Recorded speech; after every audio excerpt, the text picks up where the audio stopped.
રામસણ ગામે ગુંજી ઉઠ્યા માના જયઘોષ। ચૈત્રી નવરાત્રી નિમિત્તે મા ગોપની મેરડી મંદિરે ભવ્ય હવનનું આયોજન કરવામાં આવ્યું। ભક્તિ અને શક્તિનો સંગમ। રવિવારના દિવસે હજારો મોટી સંખ્યામાં ભક્તોએ હવનકુંડના દર્શન કરીને ધન્યતા અનુભવી। શક્તિની આરાધનાના પર્વ એટલે કે ચૈત્રી નવરાત્રીનો આજે પવિત્ર દિવસ છે। આ પાવન અવસરે સમગ્ર રાજ્યમાં ભક્તિમય માહોલ જોવા મળી રહ્યો છે। ત્યારે રામસણ ગામે આવેલા મા ગોપની મેરડીના મંદિરે ભવ્ય હવન યજ્ઞનું આયોજન કરવામાં આવ્યું છે।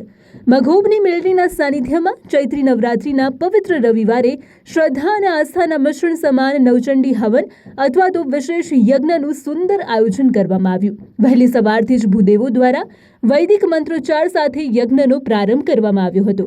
મા ગોપની મેરડીનું આ મંદિર લાખો ભક્તોની આસ્થાનું કેન્દ્ર છે। લોકવાયકા મુજબ અહીં માતાજી સાક્ષાત બિરાજમાન છે અને શ્રદ્ધાળુઓની દરેક મનોકામના પૂર્ણ કરે છે।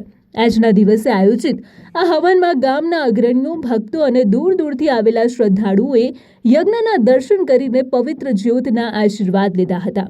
વાતાવરણમાં ફેલાયેલી અગરબત્તી અને ઘીની સુગંધે સમગ્ર વિસ્તારને પવિત્ર બનાવી દીધું છે। Suresh Galchar, DNR news, Ramsan.